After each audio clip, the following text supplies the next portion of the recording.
राजधानी रायपुर से आपको बड़ी खबर दिखाते हैं। पूर्व सीएम भूपेश बघेल का टिकट काटने की मांग की जा रही है। पूर्व जिला पंचायत अध्यक्ष सुरेंद्र दाऊ ने ये मांग की है। पीसीसी चीफ दीपक बैच को उन्होंने इसके लिए पत्र लिखा है।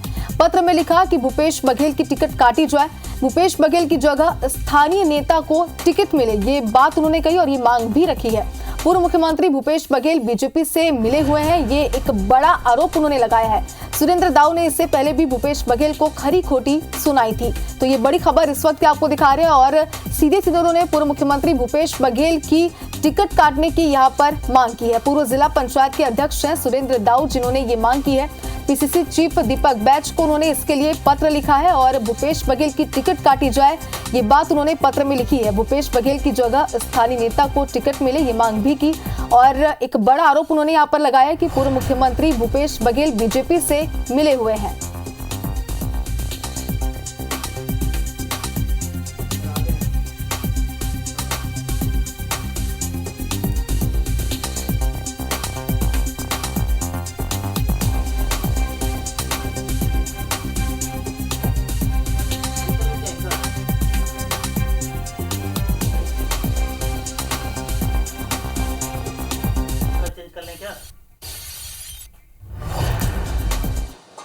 राजनांदगांव लोकसभा में कांग्रेस के प्रत्याशी पूर्व मुख्यमंत्री भूपेश बघेल हैं, जिनको लेकर जो है पिछले दिनों याद होगा कि राजनांदगांव के ही एक कांग्रेस पदाधिकारी सुरेंद्र वैष्णव ने उनके सामने जो है उन्हीं को जो है खरी खोटी सुनाई थी। और इस वक्त हमारे साथ जो है सुरेंद्र वैष्णव जी हैं और ये खबरें भी आ रही है कि सुरेंद्र वैष्णव जी ने जो है राजनांदगांव लोकसभा से भूपेश बघेल को प्रत्याशी न दिए जाने की मांग की है, उनकी टिकट काटने की मांग की है। सबसे आप हमें बताइए कि आखिर इतना विरोध क्यों कर रहे हैं आप? नमस्कार।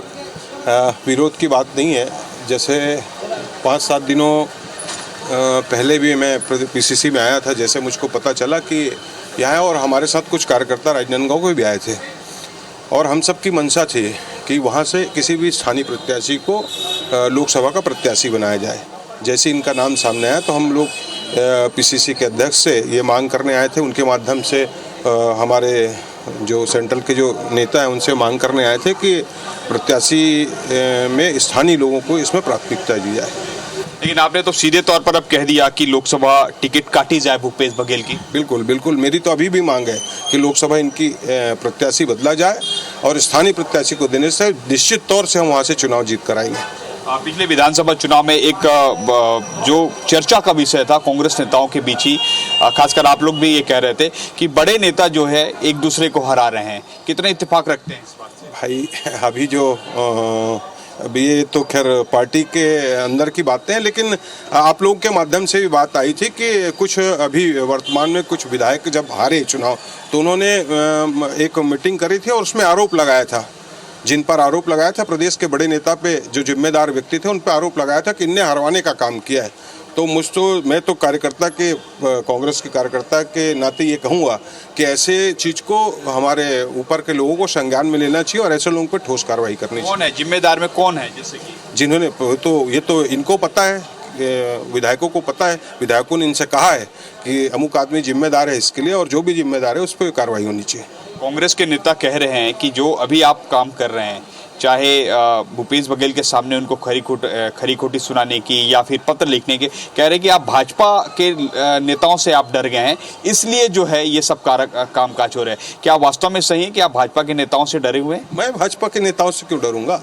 भाजपा के नेता कह रहे हैं। अरे भाजपा के नेताओं से मेरा क्या लेना देना? जब 15 साल भाजपा सत्ता में थी, जब डॉक्टर रमन सिंह वहाँ के मुख्यमंत्री थे, तब हम नहीं डरे। तो आज मेरे को डरने का कोई, उनसे तो दूर दूर का ना हमारा कोई नाता, ना लेना ना देना।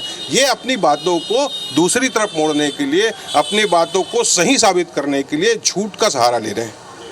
कार्यकर्ता की आपको चाहिए, ये नेताओं को चाहिए इस बात के लिए कि कार्यकर्ता जो कह रहे हैं आप उनकी बात को संज्ञान में लीजिए और कहीं कोई दो राय नहीं। अगर सही कह रहा हूं तो मुझको आपस में बैठा के, कोई भी कार्यकर्ता अगर बात कह रहा है तो उसको आपस में आप बैठा के उस बातों को संज्ञान लीजिए और चुनाव में बहुत अच्छे से लड़िए, कार्यकर्ताओं की इज्जत करिए। बस मैं इतना चाहूँगा। अगला सवाल है, अगर आप मांग कर रहे हैं, पत्र भी लिखे हैं कि भूपेश बघेल की टिकट काटी जाए, तो फिर टिकट किसको दी जाए? नहीं, कोई भी स्थानीय प्रत्याशी होना चाहिए।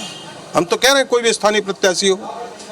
इतने बड़े लोकसभा क्षेत्र में कोई तो ऐसा व्यक्ति होगा जो चुनाव लड़के और वहाँ के भाजपा के प्रत्याशी को हराता होगा। इससे पहले क्या लोगों ने कांग्रेस क्या वह चुनाव नहीं जीती है?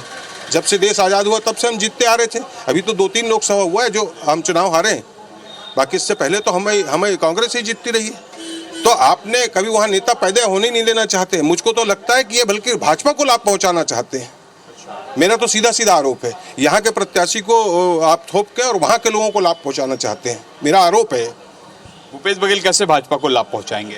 अभी की बात तो मैं नहीं कह रहा हूँ, पता नहीं इनके बीच में क्या है, लेकिन अगर विधानसभा चुनाव देखेंगे तो मुझको तो लगता है डॉक्टर रमन सिंह को लाभ पहुंचाने के दृष्टिकोण से यहाँ रायपुर से और बाहर से प्रत्याशी भेजते हैं। बड़ा आरोप लगा रहे हैं आप। अब ये कह रहे हैं कि रमन सिंह और भूपेश बघेल में साठगांठ। बिल्कुल मुझको ऐसा लगता है, हम कार्यकर्ताओं को ऐसा लगता है कि भाजपा को लाभ पहुंचाने के दृष्टिकोण से ये बाहर से प्रत्याशी भेजते हैं। आप इतनी बात कह रहे हैं, आपको डर नहीं है कि कांग्रेस आपको निलंबित निष्कासित कर? किस बात का डर है? निलंबित तो करेंगे ना, मेरे दिल से थोड़ी निकाल देंगे। मैं तो जब से होश संभाला हूं तब से मैं कांग्रेस के प्रति आस्था, मेरी आस्था राहुल गांधी के प्रति है, मेरी आस्था कांग्रेस के प्रति है। ये मुझको पार्टी से निकाल देंगे तो क्या मेरी आस्था खत्म हो जाएगी?